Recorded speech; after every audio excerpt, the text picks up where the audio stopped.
ভোর রাতে উঠে তাহাজ্জুদের সময় আল্লাহর কসম করে বলছি, তালতলার ভাইরা, কসবার ভাইরা, আল্লাহর শপথ করে বলছি, আল্লাহর কাছে যদি বলতে পারেন দেখবেন সাথে সাথে বলে শেষ করবেন, চোখের পানি ফেলে একটু সিজদায় গিয়ে একটু দোয়া ভালো করে একটু কাঁদতে কাঁদতে বলেন, যেমনে পারেন নিজের ভাষায় একটু আল্লাহর কাছে খুলে বলেন।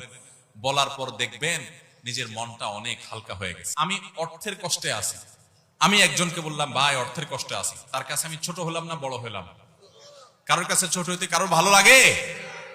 কিন্তু আপনি যদি জায়গা মতো বলেন, মালিকের কাছে চোখের পানি ফেলে বলেন, আল্লাহ আমি অনেক কষ্টে আছি মালিক, আপনি জানেন সবকিছু, আল্লাহ আপনি আমার প্রতি রহম করেন, আল্লাহ আপনি আমাকে ভিক্ষা দান করেন, আল্লাহ আপনি আমাকে অনুগ্রহ করেন। আপনি যদি আল্লাহর কাছে চোখের পানি ফেলে নিজের কষ্টের কথা বলেন, ভোর রাতে উঠে তাহাজ্জুদের সময় আল্লাহর কসম করে বলছি, তালতলার ভাইরা, কসবার ভাইরা, আল্লাহর শপথ করে বলছি, আল্লাহর কাছে যদি বলতে পারেন দেখবেন সাথে সাথে বলে শেষ করবেন, চোখের পানি ফেলে একটু সিজদায় গিয়ে একটু দোয়া ভালো করে একটু কাঁদতে কাঁদতে বলেন, যেমনে পারেন নিজের ভাষায় একটু আল্লাহর কাছে খুলে বলেন। বলার পর দেখবেন নিজের মনটা অনেক হালকা হয়ে গেছে। যাদের জীবনে এই অভিজ্ঞতা নাই, সালহাতু সঙ্গে বুদি দিল খারাস আজমুদে এক জামানা খাকে বাস, বহুকাল পাথর হয়েছিলে, কিছু সময় একটু মাটি হয়ে দেখো ভাই, একটু মাটি হয়ে দেখো, একটু মাটি হয়ে দেখো, আল্লাহর কাছে একটু বিনম্র হয়ে দেখো, আল্লাহর কাছে একটু ছোট হয়ে দেখো, একটু চোখের পানি ফেলো ভাই, একদিন একটু ভোর রাতে উঠো।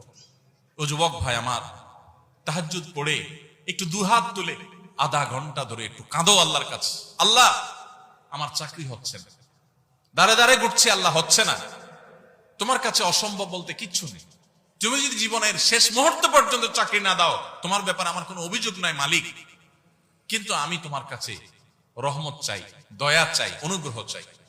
আল্লাহ আমাকে অমুক কষ্ট দিয়েছে, আমি কারোর কাছে শোনাতে চাই না, আল্লাহ তোমার কাছে বলে রাখলাম, তুমি আমার মনকে শান্তি দাও।